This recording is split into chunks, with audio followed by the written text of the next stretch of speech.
Не, нема поднесено барање за амнестија и немаме намера да поднесеме барање за амнестија.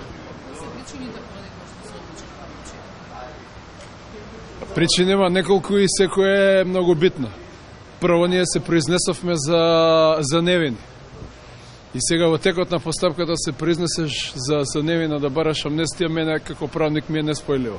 Второ, но не помалку битно, се работи за селективна амнестија, која што амнестија нема никаква врска со нашата борба во правна постапка да се докаже.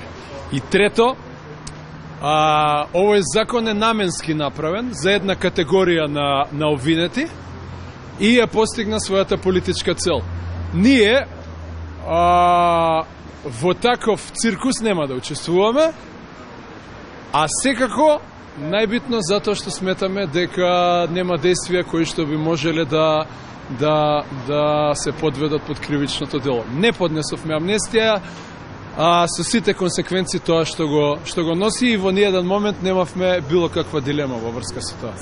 Правник, ние како учесник во процесот, што сметате, кој би требало да носи решението за амнестија? Видовме дека вчера се скара председателката на судечкиот совет и на кривичен совет. Вие ја пратите судењето. Апсолутно не може судијата кој што ја води постапката, односно судечкиот совет, да одлучува.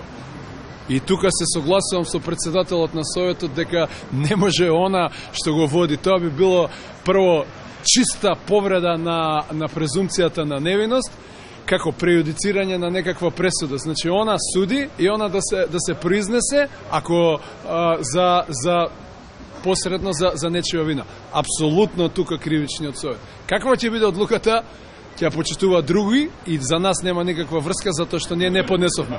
Меѓутоа, повторувам, никако не може судечкиот совет да биде надлежен за одлучување, туку кривичниот совет.